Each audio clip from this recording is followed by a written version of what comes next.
tradition of the hat started in Hamburg because Dieter Brock had this boat trip on this wonderful yacht, almost, you know, and he wanted to appear as the captain of the boat, you know, and so he kept this hat. He got the hat from the crew of the Hamburg harbor, and he made it then the symbol of the SRF leadership. And also he gave me a special one during my retirement celebration, so now I have two.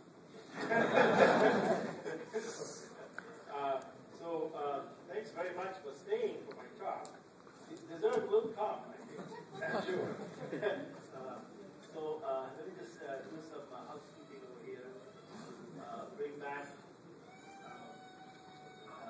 the first slide. Make sure that everything's connected. Can people hear me all right? Do I need to be near the microphone? Can you hear me back there in that microphone? No. Getting closer to it. Oh, okay. All right. So maybe I should hold this mic like Jens was. So Jens Jens, thank you for that rousing introduction. I'm deeply touched. Jens was the person who gave the first talk at my retirement party, and I've got to start with a story from that party, which kind of motivated the spirit of this talk. And the story was that it was a 2-day party, and my wife Irma over there, she arranged.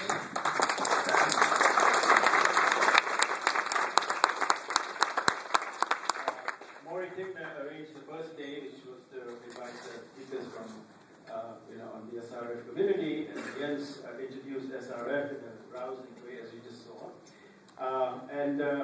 I had family and friends, about 50 or 60 of them also attend, in addition to all the SRF people.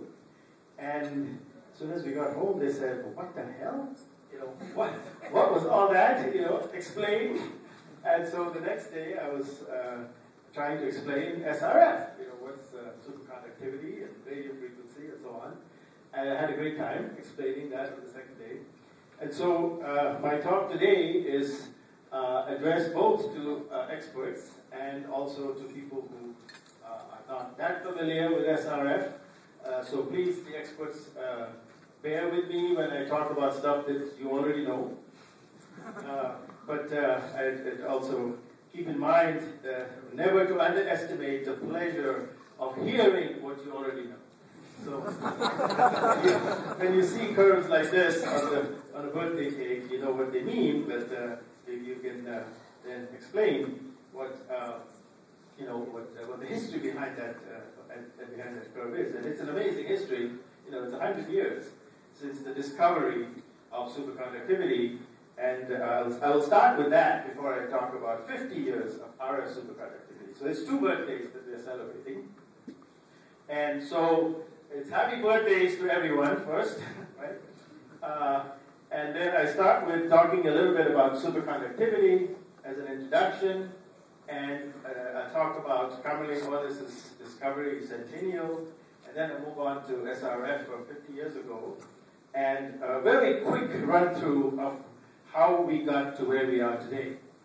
So, if you like the talk, you can thank Enzo Palmieri here for coming up with the idea that there should be a talk on the centennial, and if you don't like the talk, you can blame me. Okay. So, I start with that simple introduction that I was, had to cook up for my family and my friends. What is superconductivity? And it's 2 miracles in one. And the first miracle, of course, is that superconductivity is zero resistance. Now, what's the meaning of zero resistance? Well, when you flow any water or electricity through a pipe, there is resistance to the flow. And superconductivity is zero resistance, which means you can flow a current through an infinitely long wire without any resistance at all. And so my daughter would say, well, that infinity is a concept, so how can you flow the electrical current through infinity, through a concept? And I said, well, that's the miracle.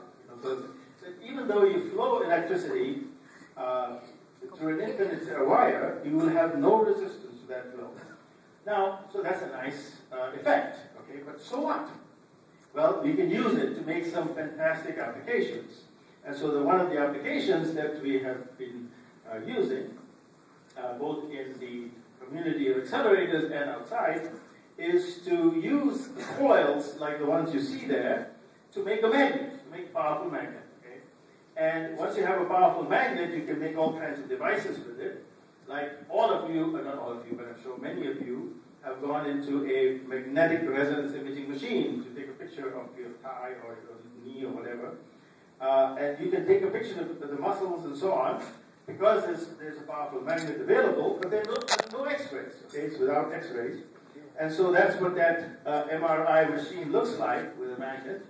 And this is a superconducting magnet. So every time you take an MRI, think of us, okay? Because it is a superconducting magnet with liquid helium flowing outside. And then you get a picture, this is your brain. You don't hear the helium flowing, and the guy is not there transferring helium, because the fact that the cryostat that is made of has excellent low losses, and it's a superconducting magnet. So once you powered it, it just stays on and on and on and on forever.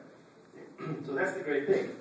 So you can also have a more serious application. You can also have an application in the accelerator world, which is what you see here is a superconducting magnet that runs this most powerful accelerator in the world now at CERN, and that's the director of CERN standing very proudly behind the magnets, and it's made up of 1,200 tons of superconducting material. And these magnets line this whole tunnel of the LHC, the Large Hadron Collider, which goes around 27 kilometers between France and Switzerland to form the highest energy collisions and reproduce the conditions of the Big Bang or have a smaller version of the Big Bang. But just there you see the size and scale of the Geneva airport to see how big this machine is and how 27 kilometers of superconducting magnets run this machine. So there's the great application of superconductivity. So now I go back to the 100 years. Okay, superconductivity was in fact the discovery of the century, right? And it was started at the time of a race. Okay, well there was a race. Okay, and this was way back before 1911, around 1900 or so. And the race was to get to the lowest temperature. Okay, so it's a race towards absolute zero. Okay, so and the motivation for that race was to liquefy gases, which had all sorts of nice applications. And people had liquefied carbon dioxide, and the race was to liquefy the next gas, which was hydrogen.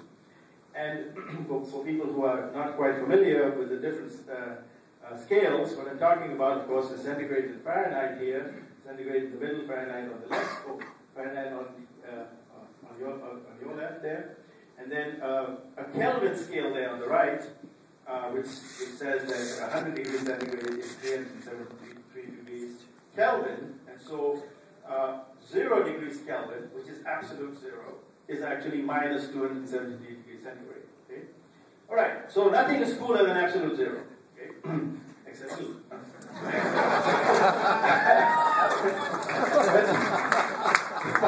The moral of the story is never date an absolute zero. Because, as this girl is saying, he leaves me so cold, I lack the energy to rub two molecules together, much less run away. I think some of the physicists get the right, lack the energy to rub the two molecules together. All right. So back to the race, and the two stalwarts in this race were in fact James Dewar, of which the familiar word Dewar is well known. You have your Dewar to keep your coffee cold. So he invents this great flask, which he holds there in his hand, where you can keep ice cold for a long time. So you can carry your ice cream from the store to your house. And he beats Camaleones in this race to liquefy liquid hydrogen. And he's very proud, because he's in England. And he starts to celebrate, and again he celebrates early, and he the Scotch, which, by the way, that wasn't named after him, but it's most appropriate that he started to celebrate. And then a few years later, Cavalleones in Leiden, Holland, liquefied helium. Okay? And that was a great big challenge. And in fact, he did use dewars of a much more intense variety than James Dewar had invented to be able to keep that liquid helium cold, because liquid hydrogen was 20 degrees above absolute zero, and liquid helium was 4 degrees above absolute zero. So he had to really work hard. But because he liquefied helium, he won the Nobel Prize. A lot of people think that Cavalleones won the Nobel Prize for the discovery of superconductivity. That's not true. It's because he liquefied helium. And so, you would think that he would have a big head at that time and he would retire, right? But no, he discovered superconductivity at 4 degrees above absolute zero. And here is the famous curve in history that shows, the superconductivity phenomenon of zero resistance. Okay, as the temperature goes down, the resistance starts out at this high value here, and then it plummets to zero, absolute zero, zero resistance at 4 degrees above absolute zero. And now you can use mercury and other materials for all kinds of wonderful applications. And here is a page from his logbook declaring the resistance of mercury at helium temperatures to be 34 milliohms, 30.9, 13 milliohms, and so on, and then 0.00 microohms at 3 Kelvin. And so he's found superconductivity, and that's what he writes over here in this block. So this is a very historical piece of paper that was about 100 years ago. Okay, so if I go on now, Onnes had a much more powerful celebration. He was at the Solvay conference, a very famous conference, where he got together with people like Ernest Rutherford, who was the discoverer of the nucleus, and he also got together with the guy on his other side, who needs no introduction, of course, and the guy in the middle is Cavalleones. So Onnes' celebration was, of course, much more well-deserved. And then, but his graduate students also helped a lot, so please don't take heart, our graduate students here. One day your advisor will get the Nobel Prize.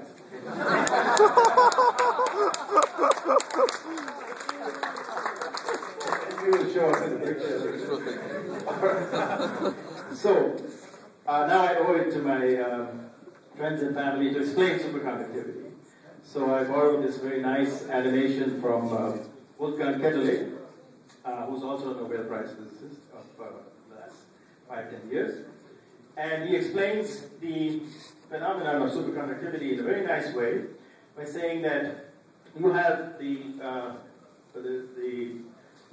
particles that carry electricity, electrons, and these are these red particles, and as they flow through the wire, they encounter sometimes a defect, okay, like an impurity. And when they encounter that defect, they get deflected. Okay, in case you didn't see that, they get deflected. And so when they get deflected, they can't carry the current straight forward, and that's the source of resistance.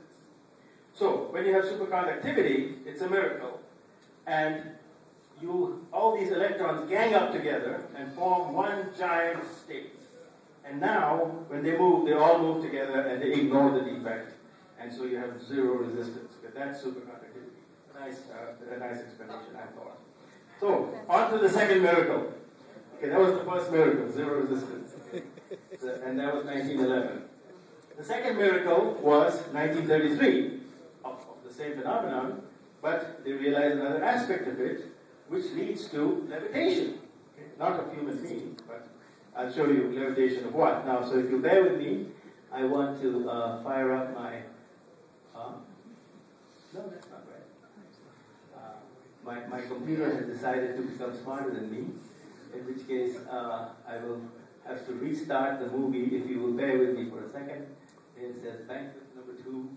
Okay, and that. Okay, so here's the second miracle. Now, the experts in the audience, I'm sure, will have seen this. And what's happening here is a superconductor is sitting in the white receptacle there, and it's not yet superconducting because it's warm. It's sitting at room temperature. Okay? And you take a magnet and you place it on top of the superconductor, and you see gravity take over, and the magnet falls. Yeah?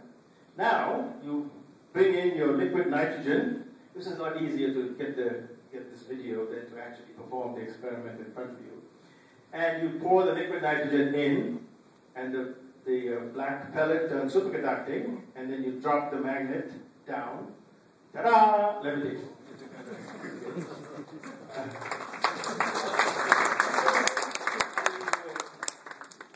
And you can spin it, and it stays there very stably, and you can play all kinds of tricks with it, as this guy is going to do in a second.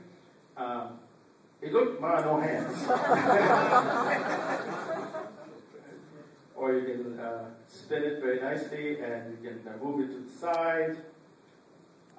It sort of finds its own area of stability, and if you try to bring it too close to the superconductor, it rises up. And so the great application that you can have from there is this awesome floating train. Okay? Oh. So now, this says that my music is not connected, so I'm going to have to get the technical person back. My technical help, come back. Where's my technical help? Okay, so we're going to take a short technical break because the music is essential. It's not connected, so somebody took it off. You can hear it? Oh, how about you in the back? Can you hear the music? Okay, turn up the volume. Okay, good, good.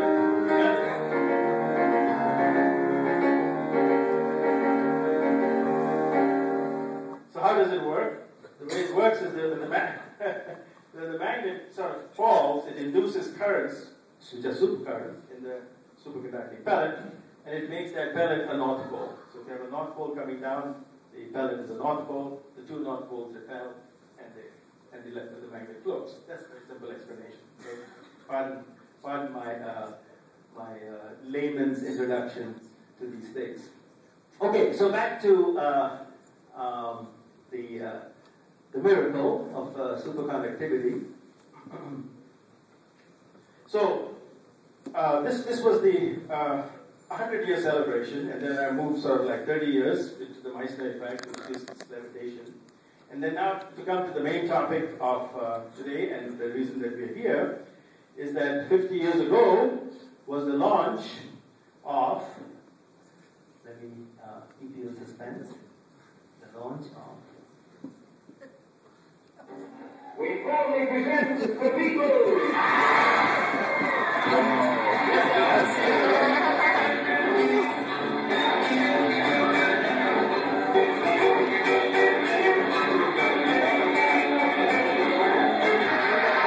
For the Americans, also the Supremes.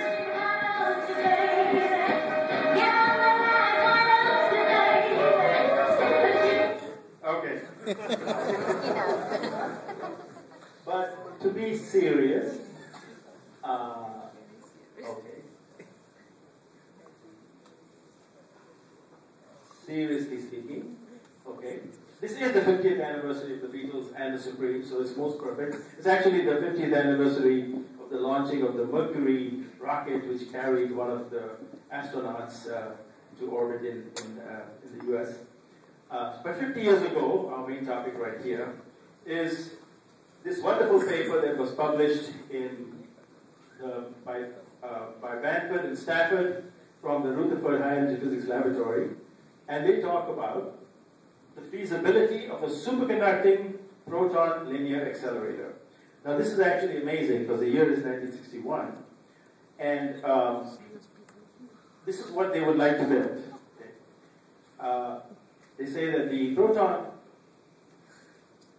linear accelerator at Rutherford Laboratory operates only at a duty cycle of 1%, although in principle it could operate at 100% duty cycle. So they're dreaming. We have therefore been looking into the possibility of applying superconducting principles to the proton linear accelerator design. A linear accelerator is very suitable for this great application. Okay? Now, it took 30 years to get it. But we do have it, okay? And there it is, no, more than 30, almost 40 years to get it. 2005, the dream of 1961 comes alive at Oak Ridge National Laboratory.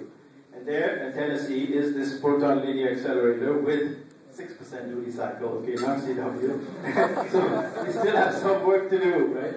But the point is, you have to keep dreaming big, right? In fact, Einstein said, right, imagination is more important than facts.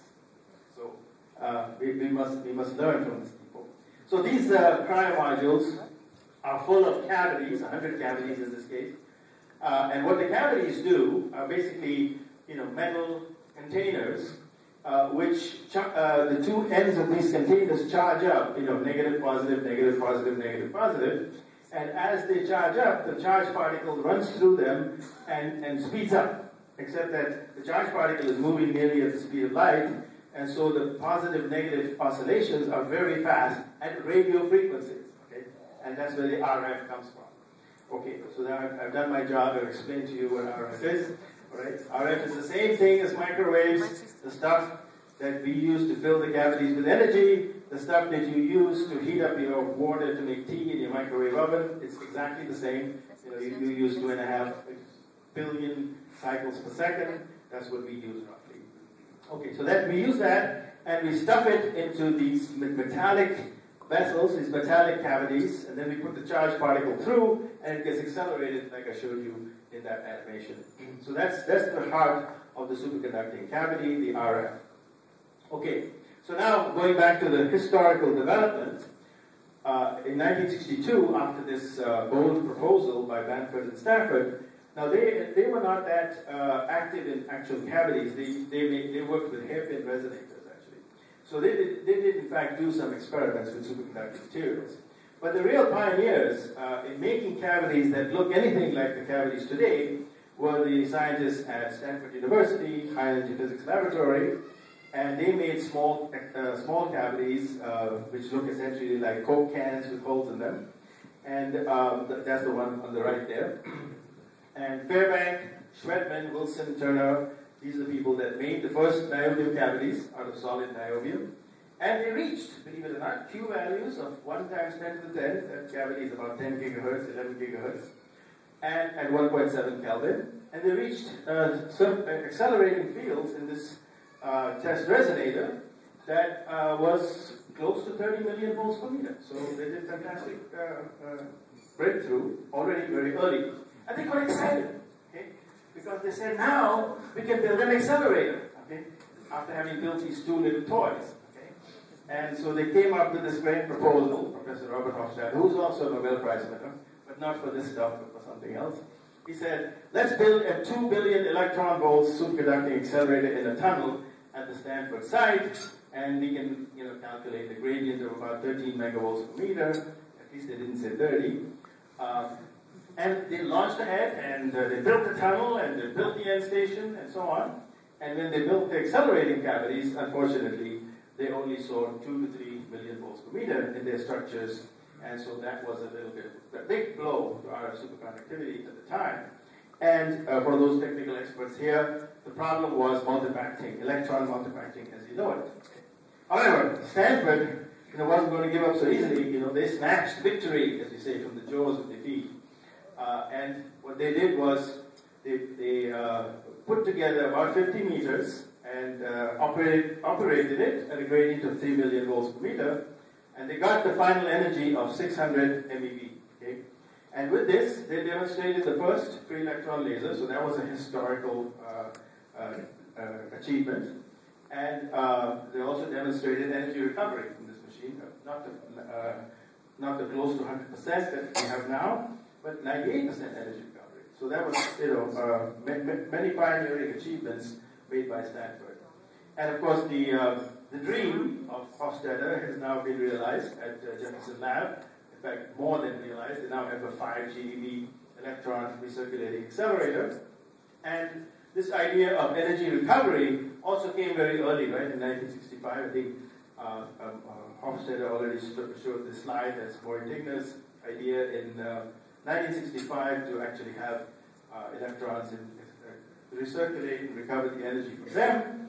And that kind of machine has also been constructed now at Jefferson Lab, and the energy recovery there is more than 99%.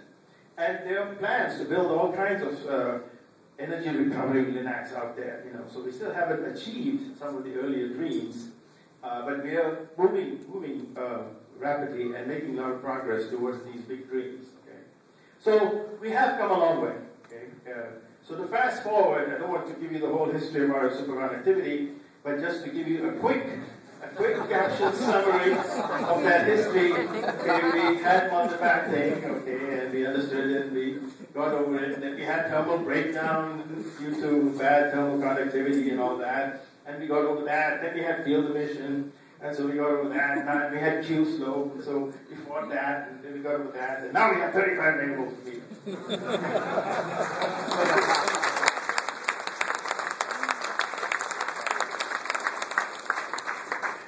So now we are ready to build the great big collider, okay? And you can see what the basic idea is. You take these cavities that I showed you, you put them, opposite each other, and you accelerate these particles, and you collide them, and pow! You have a mini version of the Big Bang. Okay, so let me treat you to that. Now I'm taking some poetic license over here. I'm showing you the mini version of the Big Bang. Where is it? That's correct.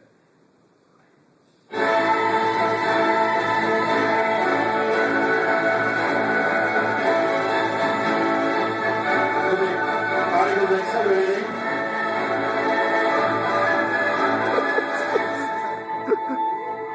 Look at the protons. At certain LHC.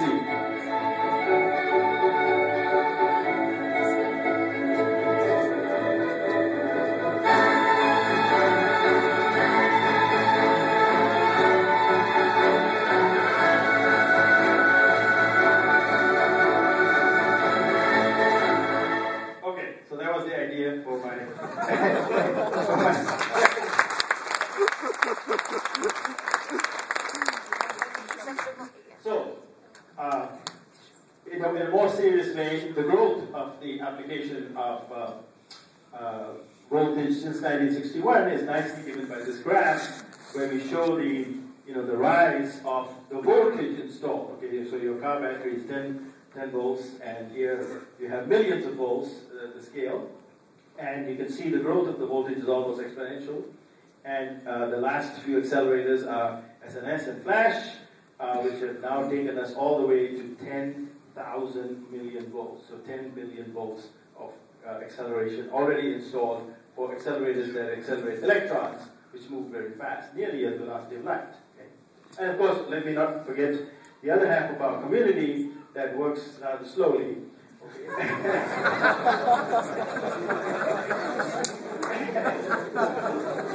But they're still also making a lot of progress, and they've installed about 1 billion volts. Right? What's that? That's not able to do that. Okay, I have to stop that.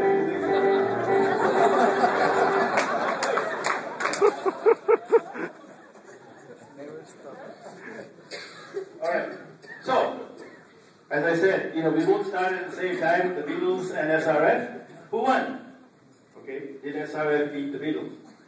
So, I am now going to attempt the hairy comparison between the growth of the two as my last trick.